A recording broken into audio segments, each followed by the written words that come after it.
ઓય 5 minute extra વાત કરવી છે, આવું કહેવું નથી પડતું. અમુક લોકો હોય છે લાઈફમાં જેને કંઈ સમજાવવું નથી પડતું. મૂડ ઓફ હોય ત્યારે શું કરવું, બહાર ગયા છે તો કયા આઉટફિટ પહેરવા છે એ બી એને પૂછી શકાય છે. એક લેવલ ઓફ કમ્ફર્ટ છે કે ગાડી ચાલે છે અને ઘર નથી આવ્યું ત્યાં સુધી વાત કરી લે, એવું બી એને નહીં કહેવું પડે. એ સમજી જશે કે હવે ઘર આવી ગયું છે, ચલો બાય. આપણી લાઈફમાં છે ને અમુક કોન્ટેક્ટ એવા હોય છે જે કદી ડાયલ નથી થતા, પણ ડિલીટ બી નથી થતા. આપણે એના વિશે વર્ષ સુધી વાત કરીને રડી શકીએ છીએ.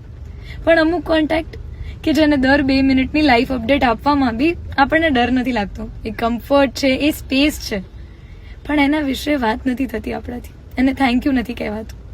તો સાંભળો, અગર છે કોઈ આવું તમારી લાઈફમાં કે જે બહુ સ્પેશિયલ છે, જે કમ્ફર્ટ છે, જે પોતાનું છે પણ એને કહેતા ખબર નહીં બીક લાગે છે, તો એને આ રીલ મોકલજો અને એને કહેજો કે યાર तुम खास हो मेरे लिए, बोल नहीं पाया तो क्या हुआ, तुम बस खास हो, ये बात तुम्हें बतानी जरूरी थी.